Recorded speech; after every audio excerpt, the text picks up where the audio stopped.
is we try to get the order detail information. Okay, so this is what we are going to do. Is we try to create a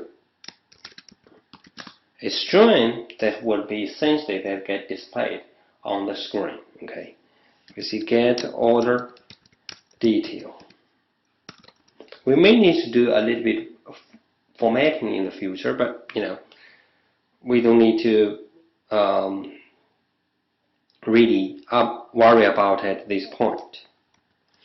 If you think about this, you will need to have two pieces of information. That would be the customer manager, and we would also need the product manager. That's what we are going to do here. We see customer manager, and we have a product manager.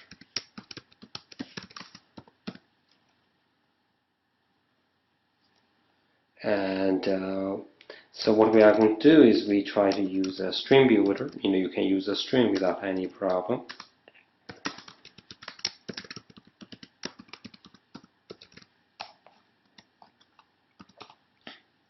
So what we are going to do is essentially what at the end is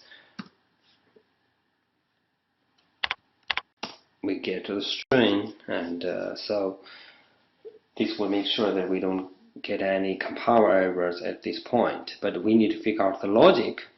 So what type of information we are going to put here? Okay. So you like to write a little bit comment. We say get the details of this order based on the information from CM and PM. Okay. Now, what we need to do is we need to get the customer's information. Okay, we need to retrieve the customer information.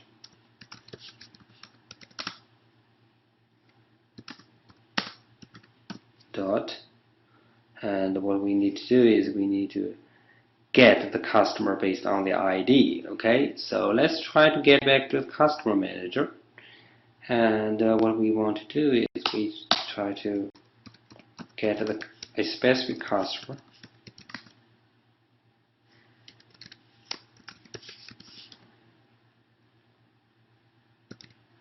based on the ID. Okay, so what we can do is we would iterate through the list of customers. We're trying to compare the ID. If we get it, and that's what we are going to have. Okay.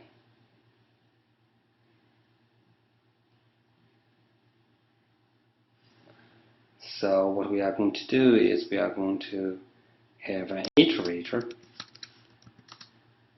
Okay. Equal to collection dot iterator. Okay, that's the customer. Okay, and we add the correct import. And what we are going to do is we say while the iterator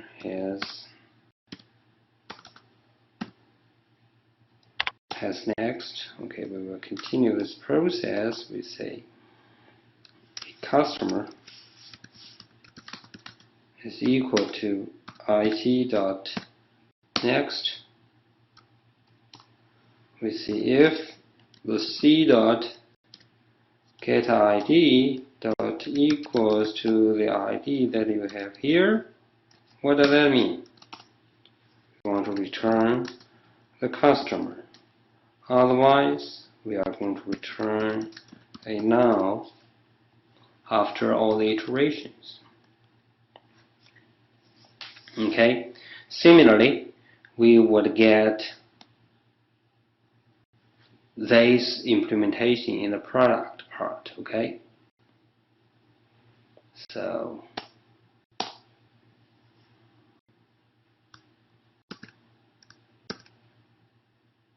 all we have to do is we just change each of the customer here to product. Okay.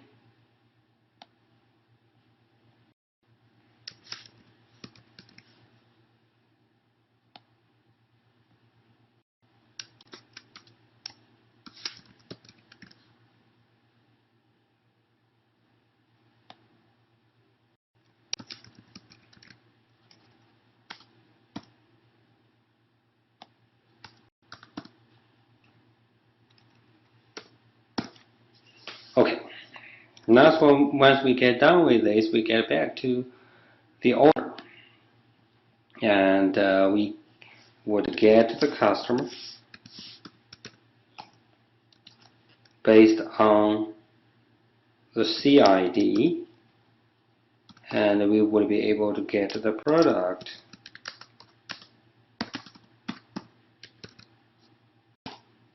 based on the PID. After we get these, everything is very, very straightforward. All we have to do is we put everything together. Okay. So the first thing that we have is the customer's name. We see sb.append c.get the name. Okay. And then we are going to continue to append a tab.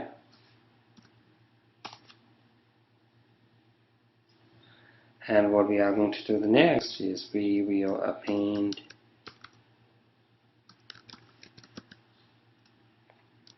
the product name, and we are going to append a tab.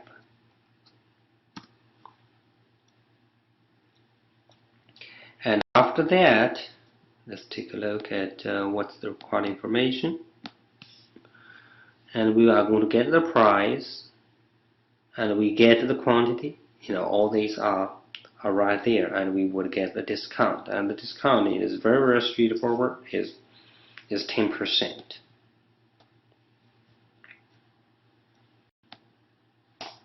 Okay, so we are going to see sb.append, and what we are going to append is really the p.get price, and then we are going to append the tab, and then we try to get the quantity, p.get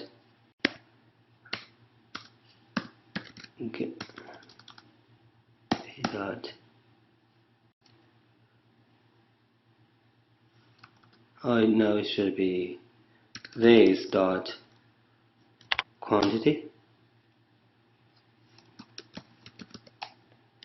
Okay, and the next one is the order amount. The order amount would equal to the price times the quantity minus the discount. So what we are going to do is we are going to first we see the discount.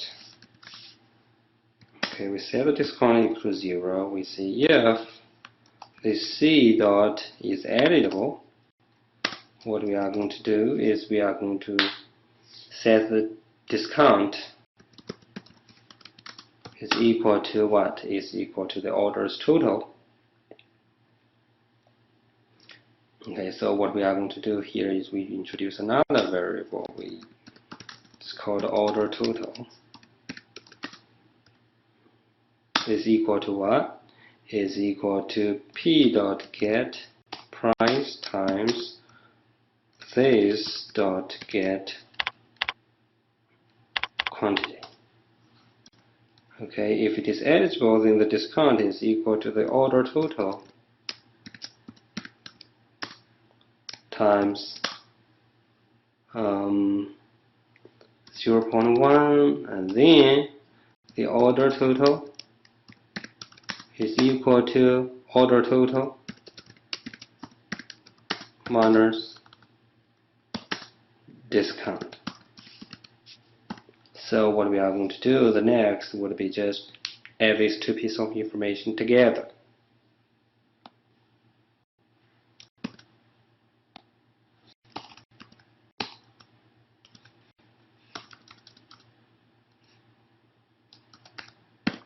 We add a new line here, and here is nothing but the order total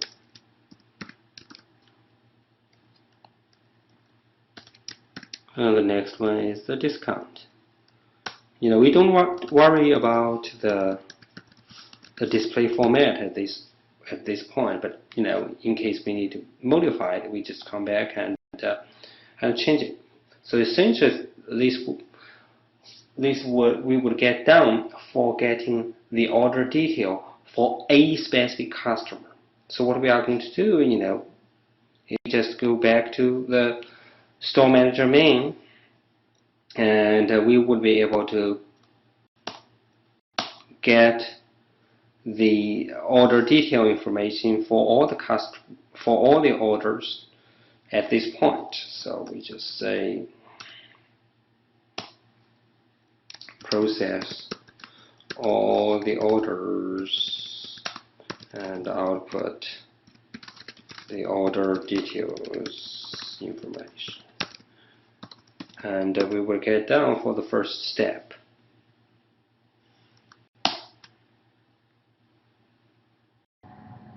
Okay, now let's look at the second task. The second task says, the program should generate an order summary. Each entry in the summary should consist of customer name and the total order amount. So this means that we need to group these orders based on which customer it belongs to. And these entries should be displayed on the screen in the descending order based on the total order amount. So essentially what we are going to do is we are going to add the total order amount for each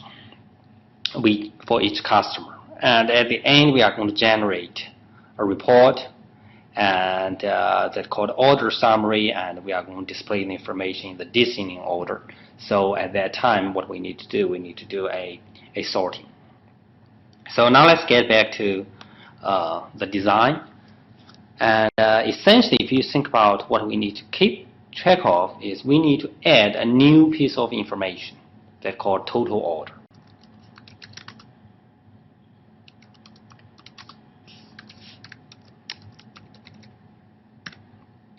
Okay, so what we are going to do is whenever we create a new customer, we are going to let the total order is equal to 0.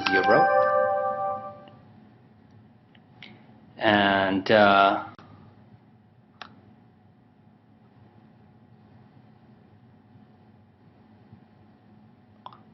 next thing is whenever we encounter new order, what we like to do is we like to add the order in. So we need to add a new method. Okay, and keep in mind that this total order will keep on increase. Okay, so we say increase,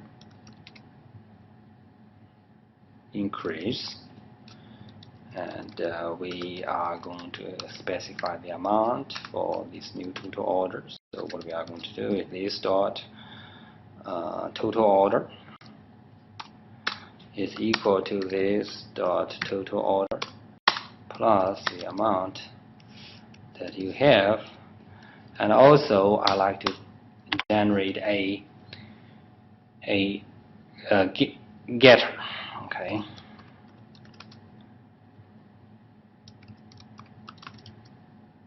get total order. So this one would return total